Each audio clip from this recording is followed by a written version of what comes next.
शिरसगाव काटा इथं शाळेत जाण्यासाठी एसटी बसची वाट पाहत असलेल्या शाळकरी विद्यार्थिनीचा भरधाव कारनं धडक दिल्यानं मृत्यू झाल्याची घटना घडली आहे। जगतापवाडी इथं काल सकाळी 9:15 वाजेच्या सुमारास हा अपघात झालेला आहे। अनुष्का गणेश जगताप, वय 13 असं मृत विद्यार्थिनीचं नाव आहे।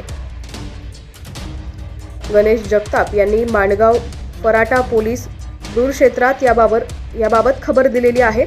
पोलिसांनी दिलेल्या माहितीनुसार जगतापवाडी येथील अनुष्का ही पिंपळसुटी इथं न्यू इंग्लिश स्कूलमध्ये इयत्ता 7वी मध्ये शिक्षण घेत होती। सकाळी 9च्या सुमारास वडील तिला शाळेत जाण्यासाठी जगतापवाडी येथील एसटी थांब्यावर सोडून गेले होते।